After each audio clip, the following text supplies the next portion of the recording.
the gateway to utter, total despair. It's now a man who weighs exactly the same today as he did yesterday.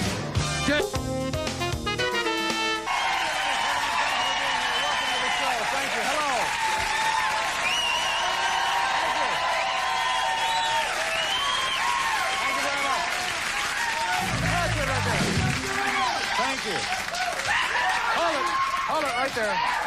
Thank you. Good evening. My name is Per Hunsaker. Coming to you from Berlin. Welcome to the show, ladies and gentlemen, boys and girls, moms and dads, and kids of all ages. I'm going to begin the show tonight with a special message for all the kids watching tonight. Hello, kids. Thank you. Thank you. Ladies and gentlemen, it's Valentine's Day here in North America, and I guess, for that matter, all over the world. It's very exciting, Valentine's Day in New York City. Very romantic. This morning, I saw one of those things you only see in New York City, a husband shoplifting a box of chocolates for his wife. Put a smile in my heart. Well, I don't get it. What was that exactly? Thank you, sir. I don't know. I don't know either.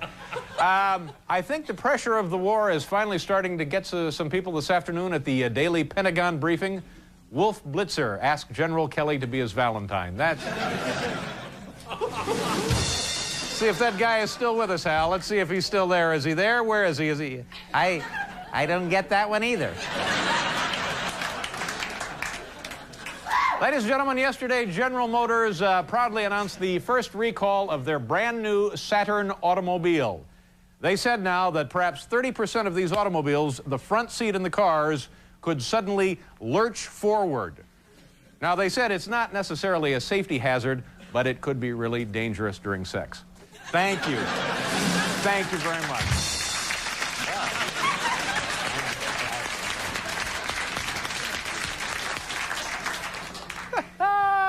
Man, have we got a show for you. I'm going to start wearing a tank top and a suit. And, you know, also on the show, boys, and a little bit, no, and a little bit very, very special right here on the program. All right, now, turn on the, here we go. Yes, as that annoying music tells us, once again, it's time for another visit from the NBC Bookmobile. Here it comes now.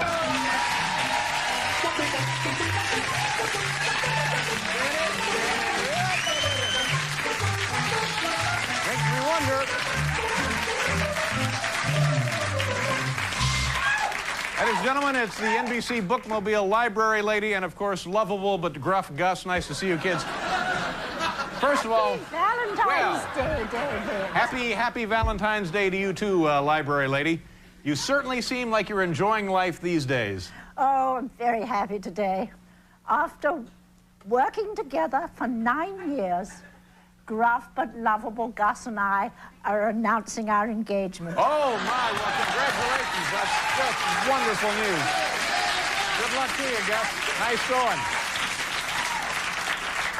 And your family, they must be very excited about this. Are they happy? They're against it. Uh-huh. They think Gus is a lout and possibly dangerous. Okay, well, I wish you kids all the luck in the world. Let's get right to the books. Here's our first phony book that we've slapped together for you tonight. Here's a new book from America's leading consumer advocate who's still showing us how to how to take out the big corporations. It's Ralph Nader showing us how to make out with the big corporations. We'll get to that one a little bit later. Show you how to make out with GM. Now, here is the most astonishing story ever printed by someone who claims to be the offspring of a celebrity.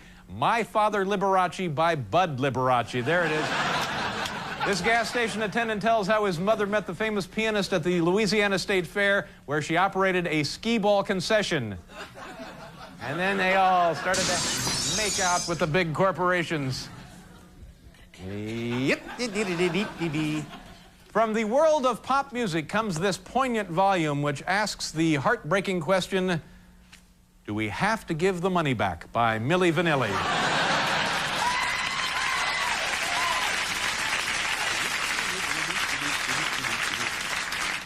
This will be my wedding present. Ralph Nader making out with the big corporations.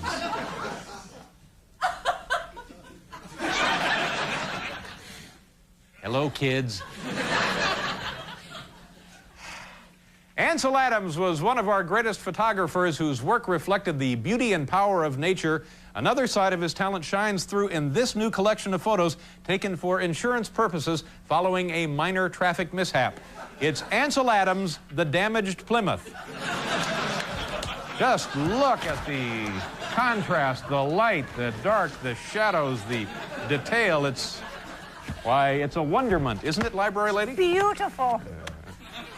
Hey, moms and dads, here's a helpful guide for awkward teenagers everywhere from a preeminent Mideast madman. So You Want to Grow a Mustache by Saddam Hussein. There.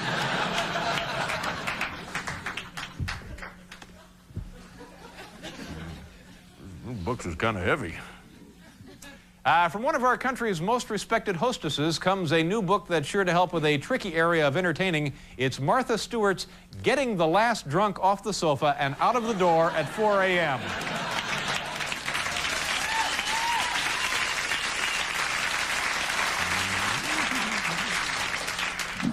We have a couple left right here. Is that right? Yeah. It's been about a year since Ronald Reagan's first collection of memoirs was published, and here is the highly anticipated follow-up, the autobiography of Ronald Reagan, Volume 2, entitled I Don't Remember, Volume 1.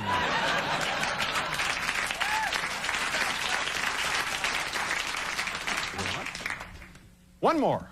One last book from the NBC Bookmobile. Oh, screw you. And, of course, I mean that in the sense of Valentine's Day.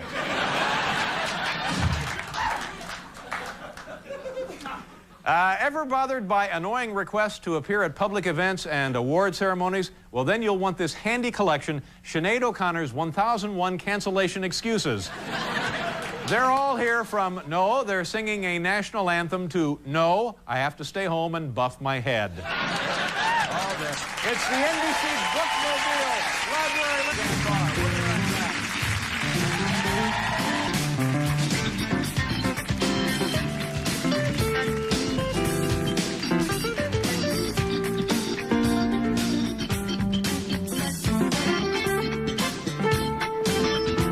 Was it a couple of weeks ago? I was, remember Mary Connolly? She works on our staff here, and she was on the show one night throwing footballs. Well, occasionally she'll drop by the office in the afternoon and we'll throw footballs for money. It's kind of like the skins game. You make one, you get 5, you don't, it goes up to 10. You make one, you get the 10, you don't, it goes up to 15, and like that. And we have like a $25 limit. Last Friday, she came by the office and I took her for 55 bucks. Yeah. Yeah, I'm not proud of this because over the history of this competition, I'm probably down like 100. Yeah. She always beats me, but for some reason Friday, I was winning. I won like 55 bucks. So then after the show, she came by and we did it again. I was thinking this would even it up. I took her for another 45 and I ended up $100 from Mary. So tonight, we're gonna give her a chance to get even. Hal, turn on that camera up there.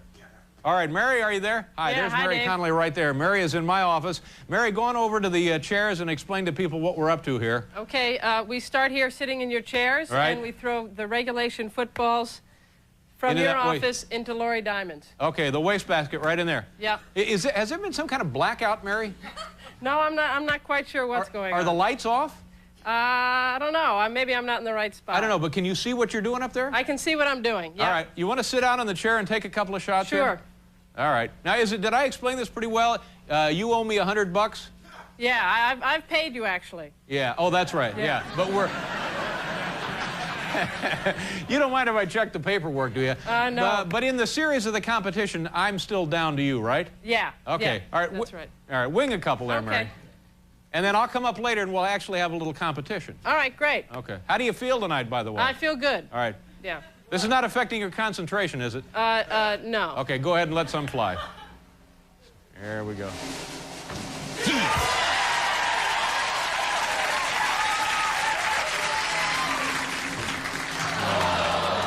See, now, if that had been the competition, remind me, this is just a warm-up here, but I'd probably been down like $5. Okay, Mary, don't throw out your arm, okay? Okay. You want to try one more? I'll try one more. By the way, Mary, the crowd loves you. Oh, great. Yeah.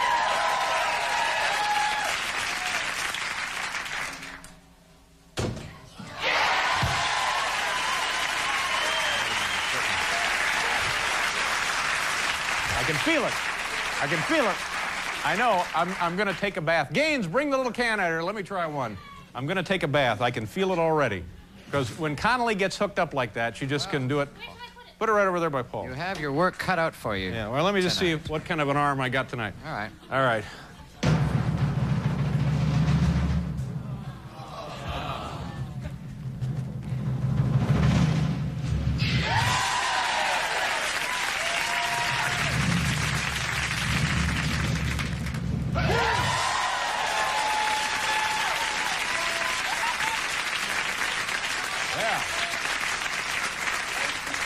Yeah, we may have something tonight, huh? Close tonight. Yeah, and she, oh, here we go. Look at this. All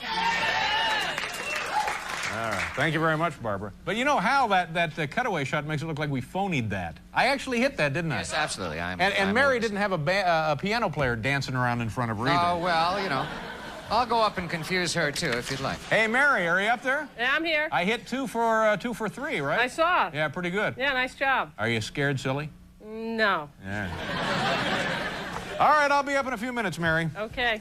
Let's do the top 10 list and then bring out our first guest. Sounds like a good plan.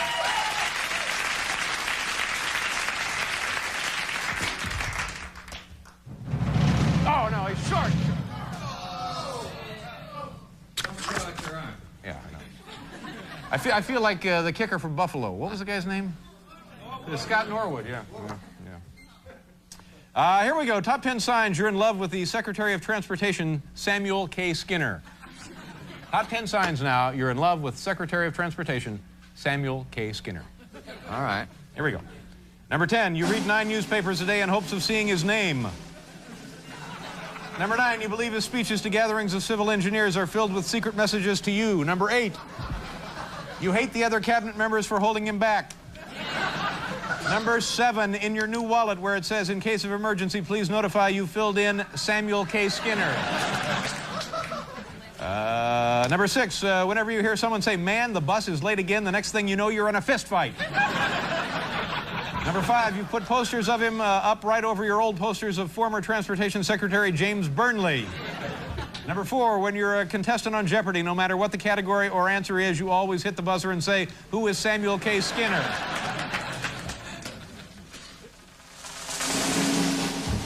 Oh, damn. Well, empty it out there. Empty it out. Number 3, you keep breaking into his house claiming to be Mrs. Skinner.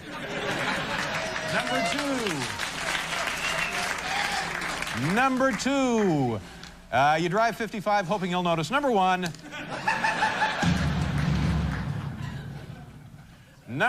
you come to after being hit with a 2 before and say, forget about me, how's Samuel K. Skinner?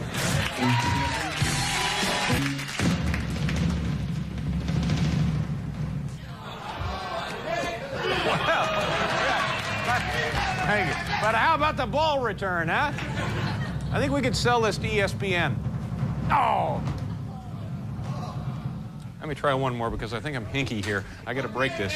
All right. Hey, come on. That just makes me more nervous. Okay, thank you, sir. What the hell did he say? There it is. Oh! Okay, thank you. All right, scream. Go ahead, scream ugly things at me. Thank you. Our first guest is the star of the... You want to try one? Yeah. You want to fling one? Can we get a ball from Miss Barr, please? Al Marr bringing us a ball. Here you go. This is an official NFL ball. Paul Tagliabue. Oh. Right there. Okay. Oh, yeah. Here we go, Anton. For $100, cash money. Here we go. Did you stand up? You what? Did you stand or sit? Oh, I was seated. Okay. But you can stand up if you like. No, it wouldn't be right. All right. Okay. Hey, you owe me $100. Owe me $100. We'll get this from your husband. How are you? I'm good. Yeah. How are you? Good. Nice of you to be back here in New York. Oh, it's Valentine's Day. Do you celebrate? Do you do anything special on Valentine's Day? Oh, I got some nice stuff from my husband. What'd you get? Some candy and stuff. Just what you need. Yeah.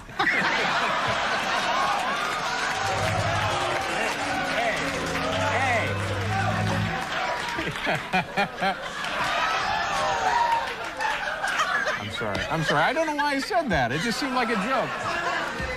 Hey, shut up, will you? What and what did you get for your husband? Well, actually, it's a real secret, so I shouldn't say. Is it? You know, it's really private, and you know, okay. Well, I'm a private person, as you know, David. Yeah, no, I don't want to. But well, it's kind of, you know, it's irregular stuff that you know, it's kind of, you know, I can't say. Yeah. Okay. Well, I don't want to. It's just something real. He doesn't know yet. That's why I can't say. Oh, we have a little surprise for him. Yeah. And did he get something special for you? Yeah, I think he did, but I didn't open it yet because on account I'm working till late, and then we're going to go home and open these presents. Okay, so it's yet to come. Well, that'll be good. So that's why I can't say. Yeah. And your HBO special is right now. It's on the air, isn't it? Right? No, I don't know about now, but it's running now. Yeah, it's playing now. Yeah. How many shows have you done for them? For who? HBO 2. Yeah, 2. Yeah. And what is this one about? What do you have in this one? Well, you know, like I told you before, David, and it's kind of like my album too. It's about show business, I feel. Of course, it's one of those things that is very subjective. Like, you know, to some people, it's probably very political, and to other people, it's probably it's just a bunch of jokes. But I wanted to do something about show business because remember last time, you don't remember, but last time I was on, I was talking about Barbra Streisand, how she did this like incredible thing called One Voice. Remember that? Where she brought all these people over to her backyard and she charged them $5 grand a pop to sit and listen to her sing. And it was to support a charity, though, I think, wasn't it? It was for her own foundation. Oh, yeah, the Barbra Streisand Foundation. Which is like the most awesome show business thing I've ever heard of in my life. I mean, God, it's mind-boggling. Sure. And I wanted to try to get an ego like that too, so that's kind of what mine's kind of a takeoff on One Voice. I see. So that's what the show is. It's a takeoff of Barbra Streisand's doing One Voice. Let me ask you a question. And then the second half is stand-up. Yeah. Oh, that's good. And you know, it's got a little bit of Judy in there, a little bit of Liza, some Madonna. It's kind of a tribute to all the great women who went before and paved the road for me. Well, good. That's you're giving a little something back. You're acknowledging your origin. My foremothers. Do you think these people? I talked about this one night before. They have this new show. Your friends Carsey and Warner. Yeah, Carsey. What's the name? Carsey. Marcy Carsey. Marcy Carsey. The cartoon mouse. and Tom Warner. Yeah. Now I see an article one day in the paper about they're hoping that their new show with Jonathan Winters, which I think is pretty funny. I think he's a very funny guy. I think he's the greatest comic in the whole They're world. hoping everybody has their fingers crossed that their new show does well. Well, you know, what do you want me to say about it, David? Well, you know, I mean, they should get out of the business. These people, because they have $800 million. That's it. You're done. We don't care if the new show works or not. Just get out of the business. Well, you know what bugs me about it? Not that I love Jonathan Winters and I love Randy Quaid. Sure, you know, they're I mean, great. they're great. Aren't they great? I think they're great. But anybody that's working on that show is some Joe I fired last year. It's true. So. But ladies and gentlemen, before you go to bed tonight, say a small prayer for Marcy Carsey and Tom Warner that this show works so that they can make it an even $100 million. That'd be good for them. Let's do it. It is. It's the director I fired and the writer. A lot of people I fired is working on that show now. Oh, good. That's good that you don't want anybody out of work. No, I don't. Let's do a commercial. Roseanne Barr and I are here. Charles Fleischer. Can I say one thing, David? Yeah, help yourself. I forgot to say that my husband for Valentine's Day, I don't know why I forgot this, but okay, this is so nice. He got a picture of my face, another tattoo, and he got a picture of my face tattooed over his heart, which is really nice. Wow. Okay. Now, wait a minute. Wait a minute. Let's go back here a second. Your husband goes to a tattoo parlor. No, we had the guy come to our house. Okay, I'm sorry. The guy, of course. I mean, we have some class, David. The guy comes to your house. And he has a picture of your face, and he says, here, 8x10. put this on right over here. 5.5 hours. 5.5 hours. Must have been very painful. It was very painful, That's right. he says. Yeah. But I figure he could, you know, I'm going to have a baby, not yet, but someday soon. And so he could do that, you know. Right. I mean, it's not like having a baby. But you know what's nice after all of that trouble and all of that pain and all of that planning is that you forgot it. I know. That's why I feel so bad. The guy's in there trying to stop the bleeding, and you forgot it. Well, I did forget, and I'm really sorry, but I got really nervous for a minute. That's all right. You want to try one more? Yeah. Oh, how are things going I'm at pretty good Saturday with Night this. Live? Oh, it's so fun. You enjoy being up there? Oh, yeah. They're really nice, and it's real fun. And it's, you know, it hasn't been funny for about a decade, and it's funny again, so. Nice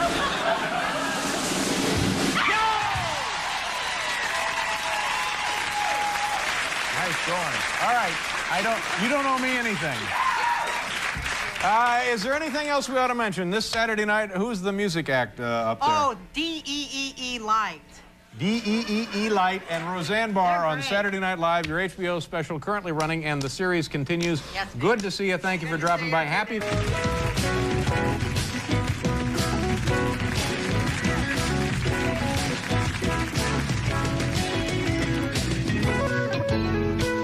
Kids, we're up in the office. This is our friend Mary. Say hello, Mary. Hi. And of course, I'm Dave, and we're going to be tossing footballs for cash, and we're just going to play for how much overtime we have, right? Right. And you get a fistful of fives. I got a pocket full of fives, and then it's just like the skins game, right? Right. Okay. But overall, I'm down to you. But last week I won 100 from you. Right. Okay. Coming up later, let's go. Okay. You've picked a chair right here. I'll take this one. Okay. And you want to go first? Sure, I'll go first. All right. Let me take this off. Okay. Regulation footballs. Regulation. Toss them about 20 feet, and $5 a pop. Okay. Go ahead. Okay. Is Anton going to help us here? All right. Go ahead, Mary. Oh, man. Now, all right. Now, wait. It ain't. Hey, it ain't over. You're cheering like it's the 7th game of the World Series. I have to make that now, Right. or I owe you $5. Exactly. Okay. I usually don't start playing until the pots get a little bigger. I know. Oh, damn. Okay. All right, here. There's your 5. Thanks. Okay. Here we go. Now, I go again. You go again. You get the lead.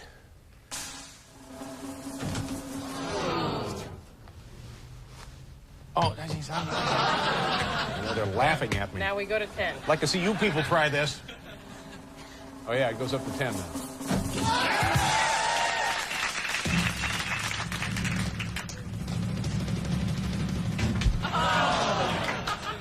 Wait a minute.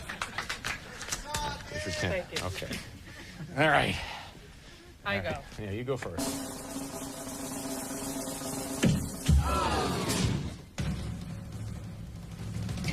Oh, damn it. And now we go to 10. All right, 10.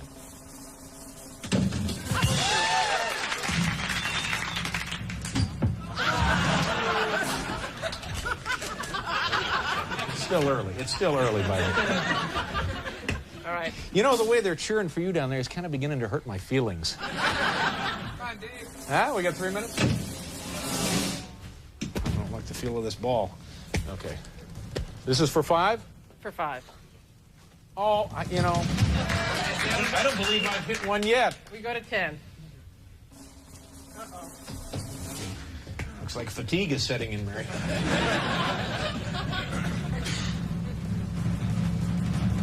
Yeah.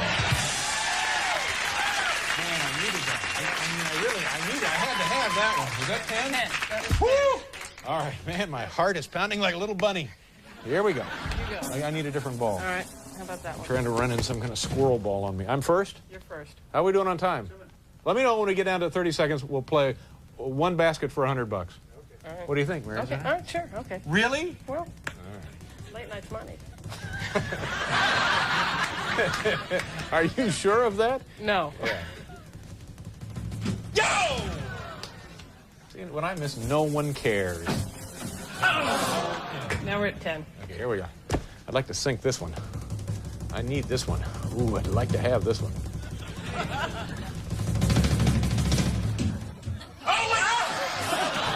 Well, that would have counted, too. Yeah, I know. Sure. Okay. Right. Now, we're 15? 15. Oh, cool. $15 on this one.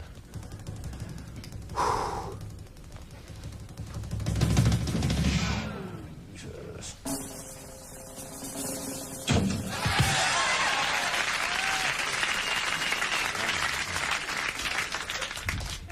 There's your 50. All right. How much time? About 50 seconds. 5 Okay, let's play one for 100. All right, I'll go first. You go first. This is, you understand this? One bucket, $100. And it all goes to charity.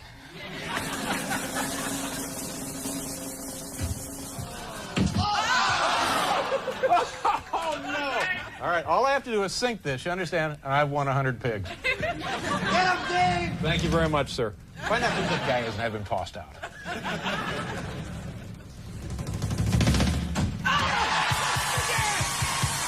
Yes! You know. Thank you very much. Thank you very much. Are we out of time? Okay. That's it. We'll be right back, kids. Thank you very much. Thank you very much. You know, I'm not going to take this personally, but I happen to notice whenever Mary would hit a bucket, the place would go nuts. And then finally, under the pressure of the final shot, I sink the shot for $100. It's like, so what? But I'm not going to take it personally, because I felt like I was playing at an away game. This was like an away game, despite the fact that it was my office. Well, but she's a girl. Oh, yeah, and you're a Canadian, so Well, there. Thank you so much. But no, do you understand that? No, I know what you mean. One shot, she said, okay, one shot for $100. Yeah. She missed, although she hit more than I did over Yeah. the course of the competition. Yeah. The final shot, when the money is on the line. It was big. No, it's true. It was big. Okay, thank you, sir. Our next guest is a talented actor and comedian who was the voice of Roger Rabbit in the film Who Framed Roger Rabbit. Ladies and gentlemen, please welcome back to the program a very funny man, Charles Fleischer. Charles. Thank you. I'm going to remove this to feel closer to you. Thank you very much. It's a very serious time. When the war first started, my wife thought it might be Armageddon. She decided she'd stop taking piano lessons. She figures if the world's going to end, I'm good enough. Save the money, maybe buy some ice cream. A lot of people, even people that supported Saddam, have turned against him now, especially since the oil spill. Yeah, I supported Saddam, man, but when he put the oil in the Gulf, man, that's wrong. Killing people is one thing, man, but when you kill birds and fish, that's wrong, man. Slimy monkey dog must be stopped. It's a very serious situation. Man has a $65 million bunker. Nuclear proof. How do you get him? I have an idea. Saddam, pizza man.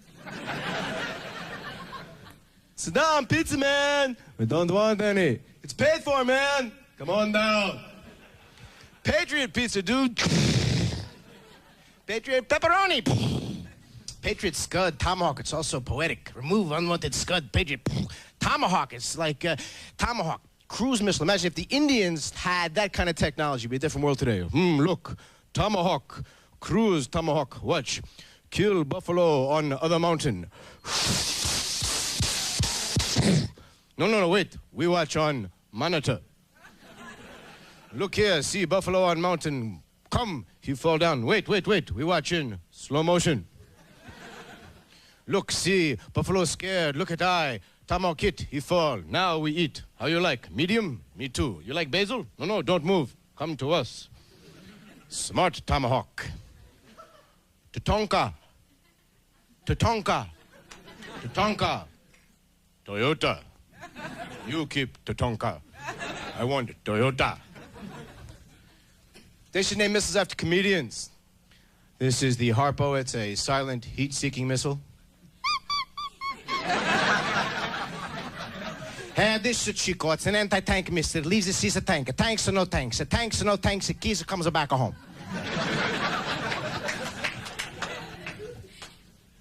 It's pretty scary stuff.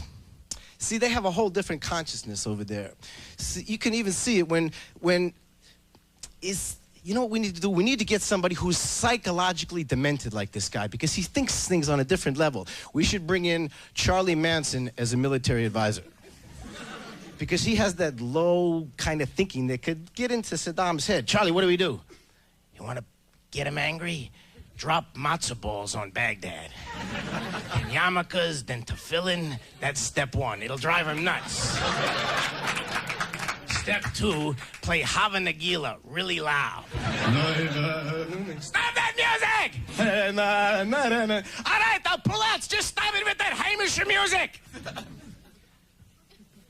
It's a different culture. They kiss before they leave for battle. You see them kissing goodbye. You wouldn't see that in our armed forces. All right, gentlemen. We're going to go out there today and we're going to kick some butt.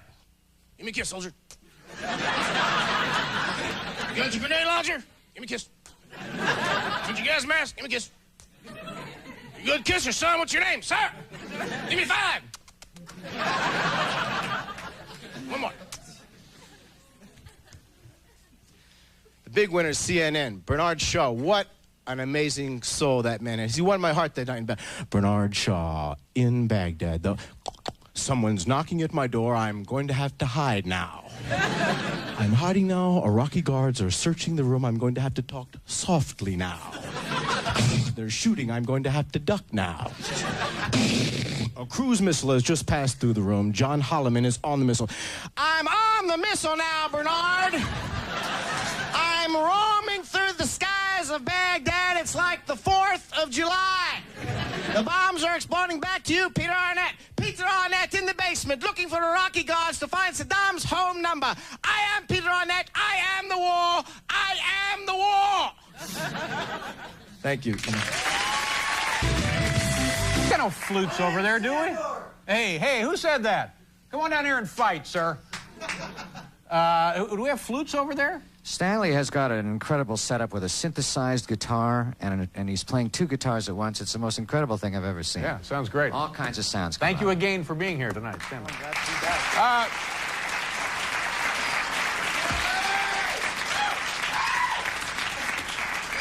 Something in the water causes people to behave like that, I feel. Yeah. Our next guest recently completed a grueling 7-month around-the-world bicycling trek, setting a world record in the process. Ladies and gentlemen, please welcome Dan Buettner. Dan, I guess this roughly details your trip for us. What do you got there? The visitor sticker. Okay, well, you better keep that on. Okay. You never know what's going to happen here. To show up. Where are you from, Dan? Beautiful Minneapolis, Minnesota. How old a man are you? I'm 30 years of old age. And you've been a bicycling enthusiast most of your life? Since I've been about 5, yeah. Okay. All right. Now, here we have a map of the entire world. And show us and tell us how this began and where you ended up. Where did it start? Well, it started in Minneapolis here, and we biked here to New York City. Okay. Now, when you say we, who's involved? There's 2 Soviets, my brother and I. You see, it started out just an idea of biking across the Soviet Union. But we found out that after the Soviets got recruited that they wanted to bike across America, and we agreed to that. But then after looking at the map, you can see that makes better sense to start most of the here. world, and with just doing 3,000 more miles more across Europe, we could go across the whole world. Wow. All right, so you start there in Minneapolis. Did you take, like, gum or something with you? Gum. We took power bars, which is, all right. They were chewy. How long did it take you to get to New York? How long is that leg? That's probably pretty direct, isn't it? 19 days, yeah. It took us 19 days, 1,300 miles. Okay, and then there's a layover in New York for a while? Right. How long were you there? 4 days. We stayed at George Plimpton's apartment. Did he know it? He came out once in a while. Yeah. All right, and then I guess across the ocean. I guess the dotted line indicates. Right, yeah. People ask you all the time if you biked across the water. Yeah, well, you're not going to hear that here. No, I know better than that. But we started with our rear wheels in the ocean at Arcachon and biked across France, Italy, Yugoslavia, Romania, and then the whole Soviet Union. And we got here to Vladivostok, and my Soviet partners didn't have a visa to go on to Japan. It originally called for going across Japan. Wow. So they asked us to come back to Moscow and help them get a visa. We flew the whole crowd, 14 hours in an airplane, 9 time zones, 400 pounds of equipment, got to Moscow, and found out that we couldn't get a visa, and that if we wanted to go on to Japan, we had to fly back to Vladivostok, where we started. Well, you're lucky you didn't have to go back to Minneapolis, because, you know, they could have made you do that. They could have. Yeah. Did you guys, you must have become really good friends, you and these Russian guys. Yeah, there was kind of a Cold War in the European part, but we ironed that out, and we really did proceed as good friends. Yeah, I don't even know where to begin a trip like this in asking about the difficulties, but was there one thing that seemed to recur that was a problem for you? Not really recur. You get about 3,000 miles into the Soviet Union, and the road peters out to this rock-studded path. I think you got a picture of it. Actually, we have photos here, yeah. Yeah, it kind of looks like the face of the moon. All right.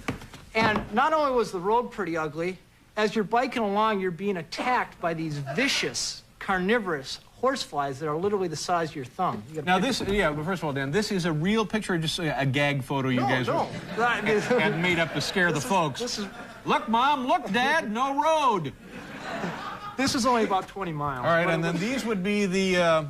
Yeah, you'd be biking along, and you could look down next to you, and you'd see a shadow of you, and then right behind you, there'd be 50 or 100 of these vicious, carnivorous horseflies just waiting for you to have a flat tire. Yeah. And of course you do, and they're on you viciously, and our only refuge was to put on our raincoats, which were heavy and black. And in Siberia, in the summer, it gets up to 105 degrees. So you put on a heavy black raincoat, and of course you're dying of heat after about 2 minutes. Let's see this again, Hal. You know, maybe if you clean your nails, they wouldn't bother you.